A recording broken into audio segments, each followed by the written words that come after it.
Hello. कैसे हैं आप लोग। मैं इस वीडियो को आगे बढ़ाऊं उससे पहले मैं आपसे रिक्वेस्ट करता हूं कि आप ये छोटी छोटी दो तीन क्लिप देखिए, साथ में हेडलाइंस पढ़िए, उनकी डेट्स पढ़िए। यूएस एक्चुअली में ये टैरिफ वॉर खेल ही इसीलिए रहा है क्योंकि कि पूरी दुनिया के सारे देशों को टैरिफ से धमकाएं या टैरिफ लगा के उनको प्रॉब्लम करें ताकि वो टेबल पर आए, नेगोशिएशन टेबल पर आए और हमारे साथ एक डील करें। उस डील में यूएस कुछ ना कुछ इन कंट्रीज से कंसेशन लेके अपना काम करवा सकता है। अगर रिटेलिएशन शुरू हो गया, जैसे कि चाइना ने कहा है कि वो रिटेलिएट करेगी, कनाडा ने कहा वो भी रिटेलिएट करेगा, यूए कह रहा we are thinking about it, तो अगर रिटेलिएशन शुरू हुआ तो ये टैरिफ वॉर यूएस के लिए ही बहुत महंगा पड़ने वाला है, बाकी दुनिया के लिए भी महंगा पड़ेगा। और जो ट्रंप की एक्चुअली में पॉलिसी है वो एक्चुअली में चाहते हैं कि इस टैरिफ वॉर की वजह से कंट्रियां नेगोशिएशन करने पे आए और नेगोशिएशन में उनको कुछ ना कुछ कंसेशन मिल जाए।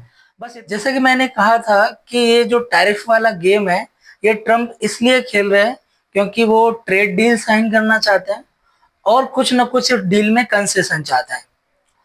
उसके बाद मैंने कहा था कि अगर जैसे ही बाकी कंट्रियां रिटेलिएट करना शुरू करेंगी ये यूएस पीछे हट जाएगी, जो कि हुआ।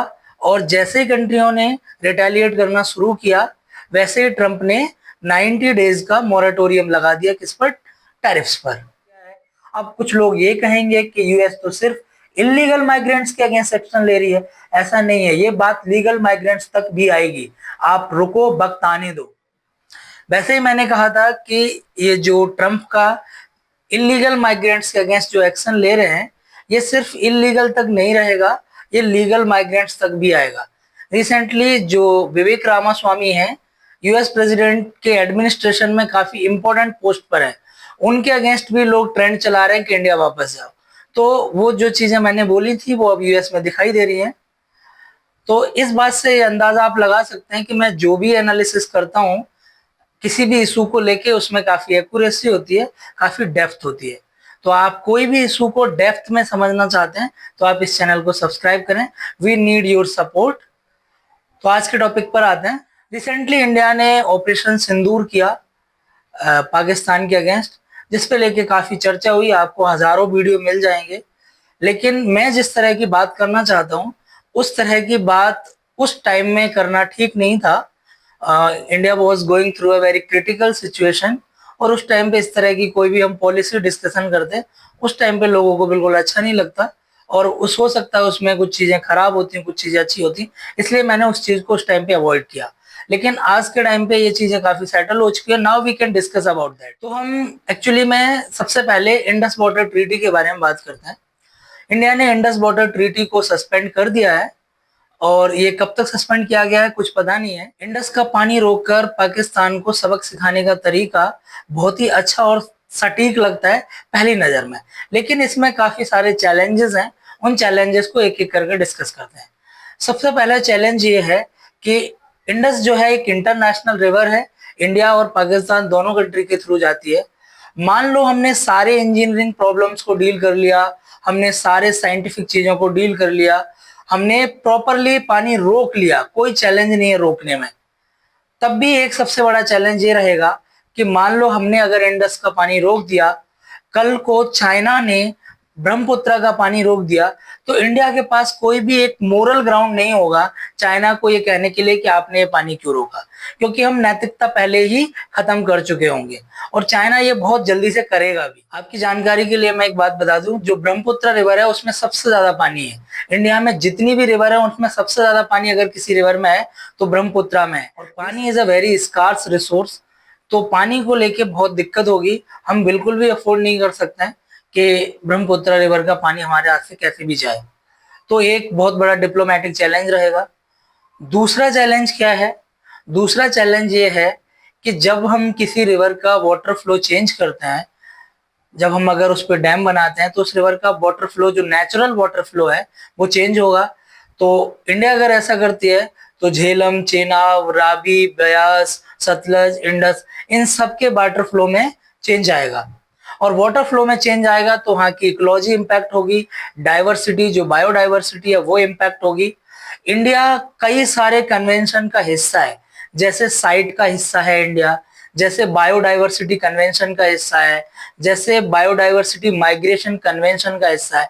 ये सारे कन्वेंशन एक बात को कहते हैं कि जो एनिमल्स होते हैं वो इंटरनेशनल बाउंड्रीज नहीं समझते, वो नहीं जानते हैं कि ये इंडिया का बॉर्डर है कि पाकिस्तान का बॉर्डर है।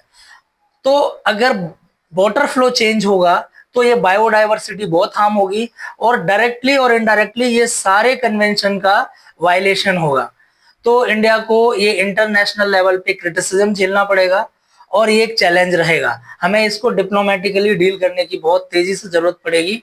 तो दूसरा चैलेंज ये है। तीसरा और सबसे बड़ा चैलेंज, इस चैलेंज को मैं डिस्कस करूं उससे पहले मैं आपको 2-3 एग्जाम्पल देना चाहता हूं। महाराष्ट्र में एक रिवर है कोयना, जो कृष्णा रिवर की ट्राइब्यूटरी है। उस पे हमने बहुत टाइम पहले एक डैम बनाया था, कोयना डैम जिसको कहते हैं। महाराष्ट्र एक अर्थक्वेक फ्री जोन माना जाता है। वहां पर ये माना जाता है पूरा, एक्चुअली में महाराष्ट्र ही नहीं, पूरा जो डेक्कन प्लेटो है उसको अर्थक्वेक फ्री जोन माना जाता है। ऐसा माना जाता है कि यहाँ पे कभी अर्थक्वेक नहीं आ सकते, लेकिन महाराष्ट्र में 2 बार अर्थक्वेक आया। एक बार लातूर में आया और एक बार कोयना डैम के 10 से 12 किलोमीटर दूरी पर एक बार और आया, जिसकी इंटेंसिटी 6.6 थी। तो सारे साइंटिस्टों का मानना यह है कि ये जो अर्थक्वेक आए हैं महाराष्ट्र में, इसका एक बहुत बड़ा रीजन है कोयना डैम। सेकंड एग्जांपल मैं देता हूं। आपने डायरेक्टली इनडायरेक्टली कभी ना कभी सुना होगा कि हिमालय की हाइट जो है वो राइज कर रही है। इसके 2 रीजन माने जाते हैं। पहला तो जो टेक्टोनिक प्लेट्स हैं, इंडियन प्लेट और यूरेशियन प्लेट आपस में टकरा रही हैं और उसकी वजह से हिमालय की हाइट राइज हो रही है। This is the reason, but ये उतना बड़ा रीजन नहीं है। रियल रीजन दूसरा है। रियल रीजन है, नेपाल के अंदर 2 रिवर हैं। एक रिवर का नाम है अरुण रिवर, दूसरी है काली रिवर। इन दोनों रिवर की वजह से बहुत सारे सेडिमेंट्स जो है, जो मिट्टी है, वो अपने साथ बहा के ले जाती है ये दोनों नदियां हिमालय रीजन से। इसकी वजह से जो आइसोस्टैटिक बैलेंस है वो डिस्टर्ब हो रहा है और उसकी वजह से हिमालय की हाइट राइज हो रही है। आइसोस्टेसी क्या होता है? आइसोस्टेसी एक ज्योग्राफी में कंसेप्ट होता है। वो ये कहता है कि अगर किसी एक जगह से लैंड अपराइज होती है तो कहीं पर सबमर्ज करती है। ये वेल साइंटिफिक है और प्रूवन है। तीसरा एग्जांपल मैं देता हूं। आपने 2 साल पहले एक न्यूज सुनी होगी जोशीमठ के बारे में। उत्तराखंड में एक जगह है जोशीमठ, जो धीरे धीरे खिसक रही है, लैंडस्लाइड हो रहा है। उसका बहुत बड़ा रीजन माना जा रहा है कि जो 4 धाम प्रोजेक्ट है उसकी वजह से ये सब हो रहा है।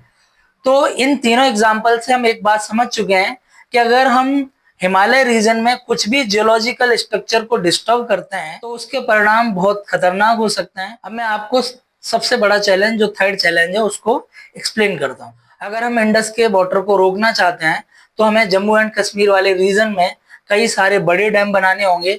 और डैम नहीं, सिर्फ हमें फिर डैम बनाने के बाद ये पानी को चैनलाइज भी करना होगा, तो कई सारी नहरें भी बनानी होंगी।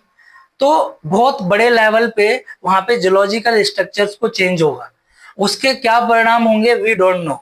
हो सकता है कि इसकी वजह से बहुत सारे अर्थक्वेक ट्रिगर हो जाएं जम्मू एंड कश्मीर रीजन में, हिमाचल प्रदेश में, उत्तराखंड में, इवन इन पंजाब। बहुत सारी लैंडस्लाइड्स की प्रॉब्लम आ सकती हैं, इवन फ्लड राइज हो सकती हैं। तो ये काम करने से पहले हमें सबसे पहले ये पता करना चाहिए कि वहाँ की जियोलॉजिकल स्ट्रक्चर कैसे हैं, क्या वो वाकई में इस चीज को सपोर्ट करते हैं कि नहीं करते हैं। हाइड्रोलॉजिकल सर्वे होनी चाहिए, जियोलॉजिकल सर्वे होनी चाहिए। ऐसी अभी तक कोई सर्वे सामने नहीं आई है। सरकार ने ना तो कोई कमेटी अपॉइंट किया, ना ही कोई कमीशन अपॉइंट किया है जो इस पर काम कर रहा हो। दूसरा, ये प्रोजेक्ट बहुत लंबा चलेगा। मैं एक एग्जांपल के थ्रू समझाता हूँ। इंडिया ने एक इंटरलिंकिंग रिवर प्रोजेक्ट स्टार्ट किया है जो बुंदेलखंड में, जहां पर केन और बेतवा रिवर को इंटरलिंक किया जा रहा है। धीरे धीरे ये प्रोजेक्ट कम से कम 15 से 20 साल हो चुके हैं और 10 से 15 साल अभी इस प्रोजेक्ट में और लग जाएंगे। तो आप अंदाजा लगा सकते हैं कि हम 2 रिवर को इंटरलिंक कर रहे हैं तो उसमें कितना ज्यादा टाइम लग रहा है। तो अगर हम इंडस में भी ऐसा करेंगे तो हमें काफी लंबा टाइम लगने वाला है, काफी इंजीनियरिंग होने वाली है। तो ये एक बहुत बड़ा चैलेंज रहेगा कि वहाँ की जो ज्योग्राफी है वो वाकई में इस चीज को सपोर्ट करती भी है कि नहीं करती है। ये हमको बहुत केयरफुली देखना होगा। सेकंड इशू जिसको हम डिस्कस करने वाले हैं वो है इंटरनेशनल डेलीगेशन।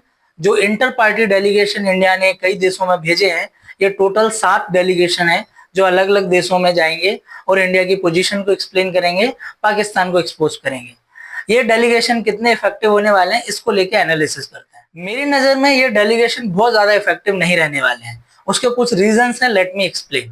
पहला रीजन ये है, इंडिया का डेलीगेशन जाएगा और अलग अलग कंट्रियों में एक्सप्लेन करेगा और कहेगा कि पाकिस्तान के अगेंस्ट वो स्टांस लें और पाकिस्तान के टेररिज्म को क्रिटिसाइज करें। बट एक बात हमें रियलाइज करनी होगी कि कोई भी country on the basis of morality stance नहीं लेती है। कोई भी कंट्री नैतिकता के आधार पर अपना स्टांस नहीं लेती है।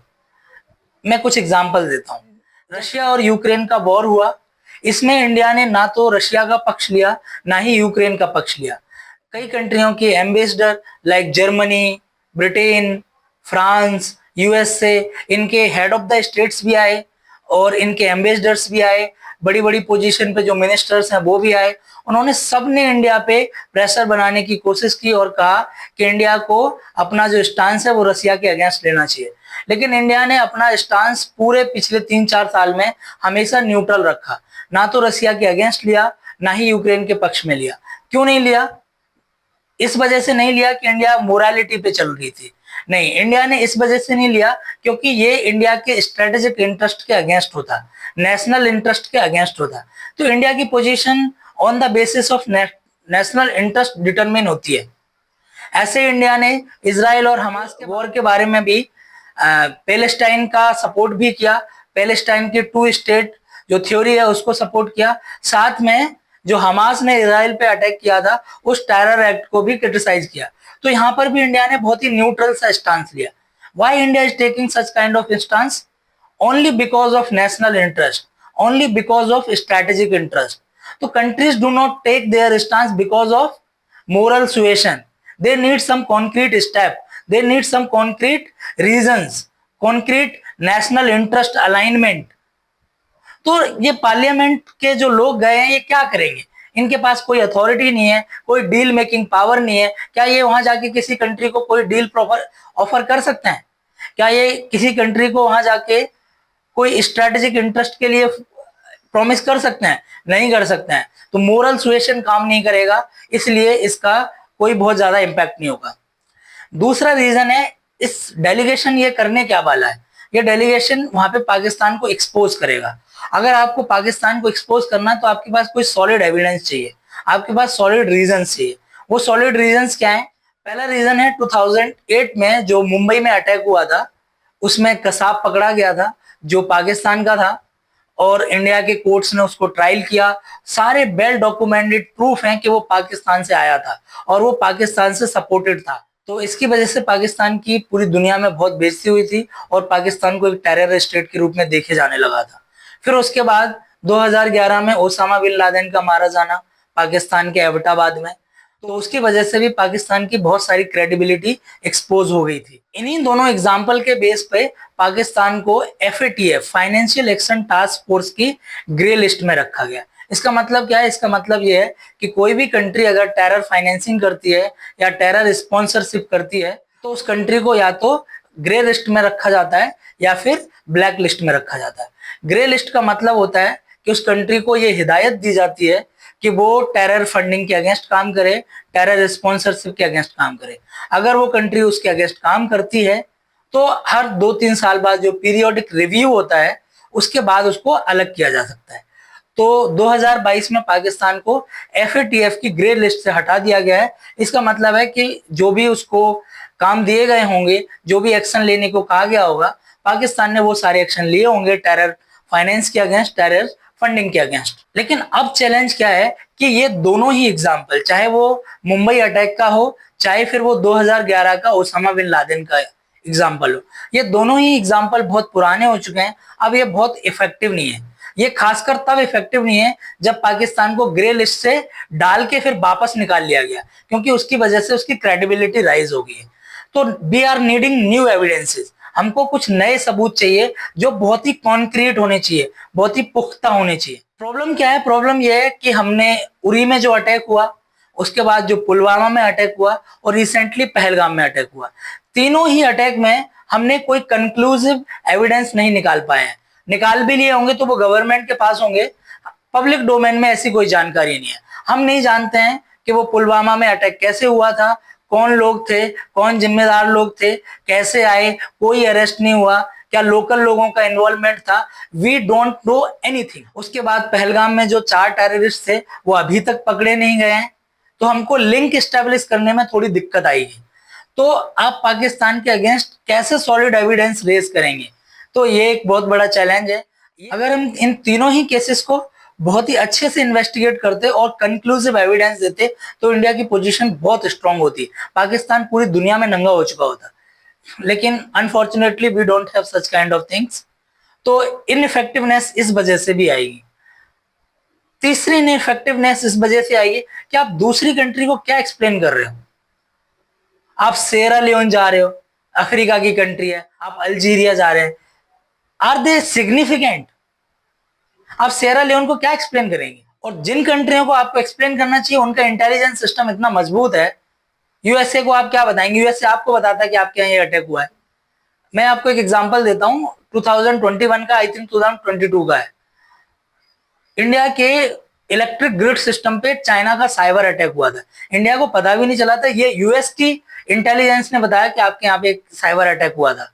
तो इन लोगों के इतने इंटेलिजेंस इतने स्ट्रांग है, उनको सब पता है कि कौन कहां से आया, उनको एक्सप्लेन करने की जरूरत नहीं है, सिर्फ उनको जिम्मेदार, उनको दबाव बनाने की जरूरत है, ये बताने की कि आपको ये स्टांस लेना चाहिए।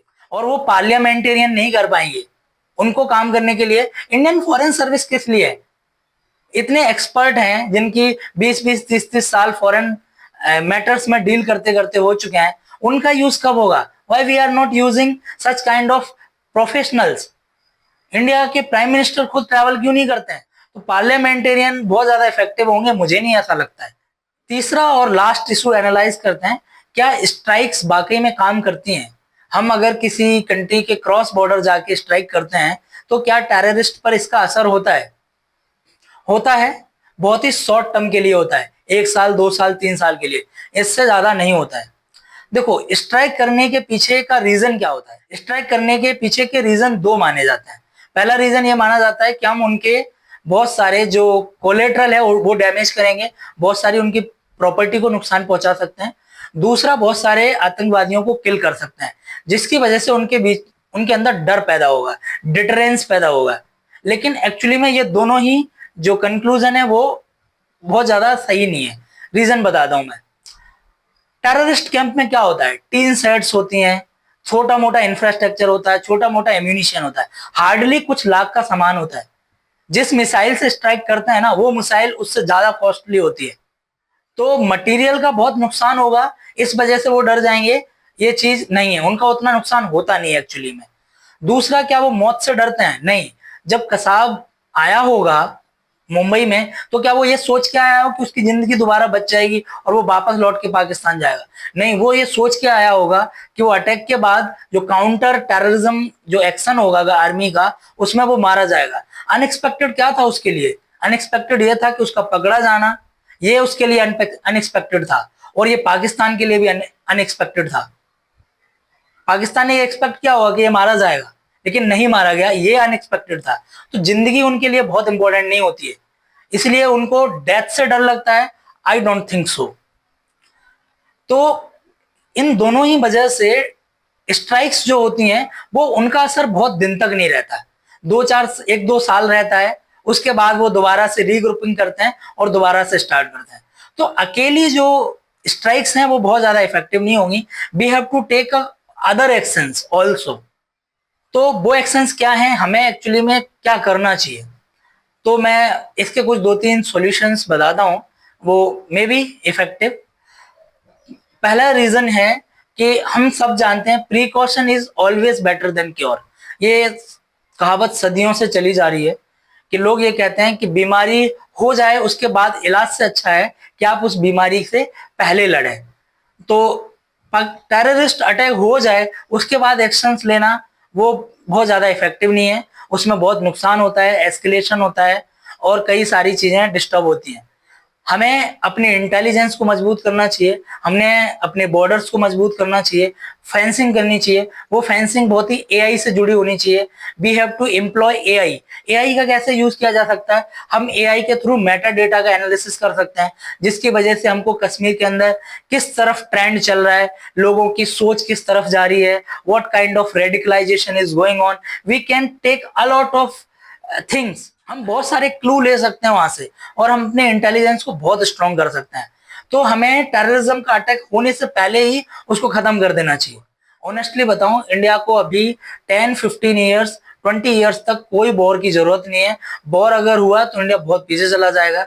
इंडिया का एक नेबर है चाइना, जो इंडिया से कम 4 to 5 टाइम्स बड़ी इकोनॉमी है। तो इंडिया अगर 10-15 साल तक अच्छे से ग्रो करता रहा तो चाइना के बराबर नहीं, लेकिन चाइना के हाफ तो हो ही जाएगा आराम से। उस वक्त हमारे पास टेक्नोलॉजी भी काफी ग्रो कर चुकी होगी, हमारे पास फाइनेंस भी काफी मजबूत होंगे। हम उस टाइम पर चाइना और पाकिस्तान दोनों को एक साथ डील करने में सक्षम होंगे, और चाइना और पाकिस्तान को ही डील करना पड़ेगा एक साथ। अगर हम ऐसा सोचते हैं कि वॉर चाइना पाकिस्तान से लड़ेंगे और चाइना उसमें नहीं आएगी, ये हम गलत सोचते हैं। China will come in that, definitely come in. ठीक है, तो हर सिचुएशन में इन दोनों कंट्रीज के साथ हमें वॉर के लिए तैयार रहना चाहिए। प्रिकॉशन लेना ही सबसे बेटर है। दूसरा क्या है, 370 के बाद से कश्मीर की बहुत सारी ऑटोनॉमी चली गई है, वो सारी ऑटोनॉमी रिस्टोर करनी चाहिए। पंचायत को बहुत ज्यादा मजबूत करना चाहिए। एक बार आप स्टेट गवर्नमेंट्स की पावर को कम रखेंगे चलेगा, बट पंचायत को फंड्स की कमी नहीं होनी चाहिए, फंक्शंस की कमी नहीं होनी चाहिए, फंक्शनरीज की कमी नहीं होनी चाहिए। क्योंकि पंचायत जो है वो डायरेक्टली लोगों को जोड़ती है। गांव के लोग अगर सीधा पावर एंजॉय करते हैं तो वो पंचायत के थ्रू एंजॉय करते हैं। तो कश्मीर में जो कश्मीर की लोकल पॉपुलेशन है, जिसको वो लोग रेडिकलाइज करते हैं, आसानी होती है उनको रेडिकलाइज करने में, क्योंकि वो लोग मेन स्ट्रीम पॉलिटिक्स का पार्ट नहीं है, मेन स्ट्रीम गवर्नमेंट का पार्ट नहीं है। तो अगर लोकल गवर्नमेंट बहुत स्ट्रांग होंगी तो वो डायरेक्टली उस पावर को एंजॉय कर रहे होंगे, और वो जल्दी से पाकिस्तान के साथ राजी नहीं होंगे। इसका मैं एक बहुत बड़ा एग्जाम्पल देता हूँ। तालिबान पाकिस्तान के साथ था कब तक? जब तक उसके पास पावर नहीं था। यूएस जब तक अफगानिस्तान में कब्जा करके रखा था, तब तक सारे तालिबान के लोग पाकिस्तान के सपोर्ट में रहते थे और पाकिस्तान के अकॉर्डिंग वर्क करते थे। लेकिन जैसे ही पावर उनके हाथ में आई, अब वो लोग पाकिस्तान को कुछ समझते नहीं है। इवन पाकिस्तान और अफगानिस्तान के बीच में काफी इशू है। तालिबान अब कुछ नहीं समझता पाकिस्तान को, क्योंकि वो अब खुद एंजॉय करने लगा है पावर। तो वैसा ही इंडिया में भी बहुत कुछ देखने को मिलेगा।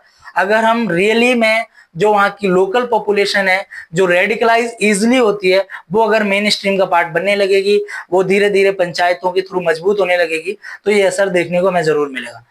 तीसरी चीज, जब 370 जो हमारा सेक्शन था कॉन्स्टिट्यूशन का हटाया गया था या इनऑपरेटिव कर दिया गया था, तो उस टाइम पे एक बहुत बड़ा लोगों को लग रहा था कि अब हम कश्मीर में जमीन खरीद सकते हैं, वहां पे जाके रह सकते हैं। इसकी वजह से क्या होगा, वहां की जो लोकल पॉपुलेशन है वो माइनॉरिटी में हम उसको कर सकते हैं, और यहाँ से बहुत सारी पॉपुलेशन जाएगी, तो वहां की डेमोग्राफी कंप्लीटली चेंज हो जाएगी। मुझे लगता है ये स्टेप बहुत खतरनाक होगा, और ये स्टेप कभी नहीं करना चाहिए। वहां की डेमोग्राफी जो भी है उसको हमें प्रिजर्व करना चाहिए।